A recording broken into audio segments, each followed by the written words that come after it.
at the Care Center is the idea of found poetry. I've seen this in a lot of the academic articles that I've read, but never thought to use it with my students or in my own writing. So I'm excited to start that this week.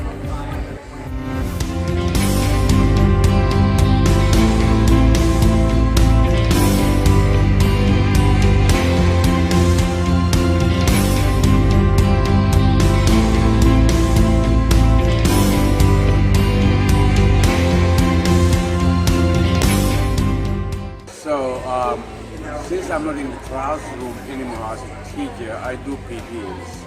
I'm thinking that some of the information or knowledge I gained from this first workshop is something I can share with teachers who may not have part of these protocols, and I think it might be very helpful.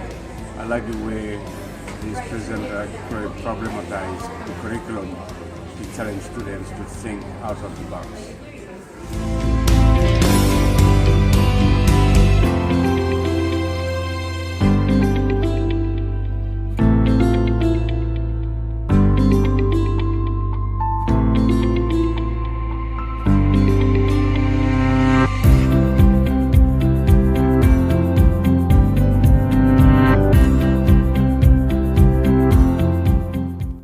I'm just really excited to be here and see what everyone else is doing, and I just love the writing project because I can get all these ideas, I can bring it to my classroom the next day, and even just being part of the Summer Institute, I've already used so many things from the summer in my classroom. It's made such a huge difference.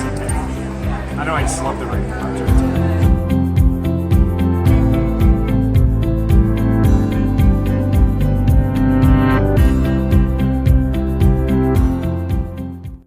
One of the things that I love about programs like this, especially the Writers Program, is that it's an opportunity for teachers to come and not only experience really great trainings, but it really has a tendency to energize me or re-energize me. We all get caught up, like in my program, I get caught up sometimes in the fundamentals and trying to make sure that I convey certain things, and I fall into a bit of a routine. Here I come, I get inspired by the instructors, but I also really get inspired by the other teachers and how they share their ideas. So I think the program is fantastic. This is my second go-round, and I've loved every minute of it. So I appreciate what UMass Writers is doing.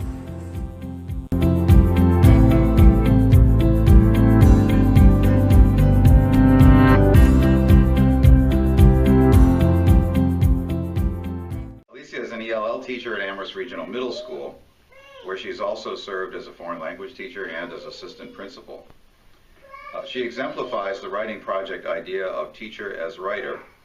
She has a wonderful blog called Maestra Teacher, which I lurk on occasionally, and she has recently co-written a book with her mom, Siani Nieto, who is here as our guest today, called Teaching a Life's Work, a Mother-Daughter Dialogue, which will be published in January by Teachers College Press. I'm really looking forward to that.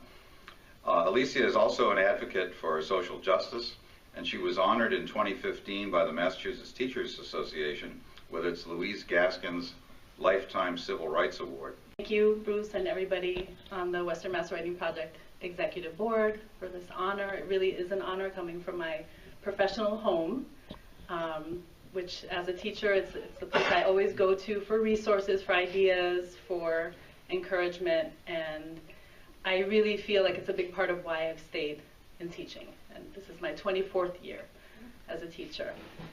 So thank you very much. I also want to thank my mom, who's here, as you know. My mom has been I'm going to tear up. My mom has been my inspiration for forever, as a teacher herself and writer. It's just been such a pleasure to write a book with her. I mean, how many people get to write a book with their mom? It's been a very special time for me, and thank you for always being my biggest fan. Thank you.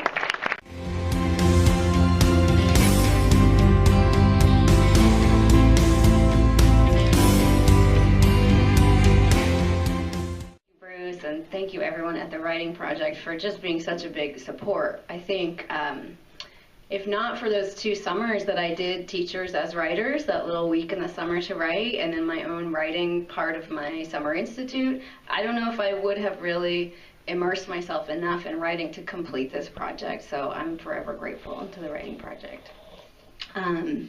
So I was thinking about the theme when I first got Versus email, and I went on YouTube and watched the video of the song. I don't know if anybody else did that, but the link I went to, the song was translated into Spanish, and I thought that's somehow really appropriate for voice and identity and respectful dialogue. And I was thinking that that in that we are called upon to be translators, kind of cultural translators. When we bring literature into the classroom for our kids from a different perspective, we're translating for them something they can't necessarily see. And when we help them write about their own experiences for communication with the world, we're helping them to translate.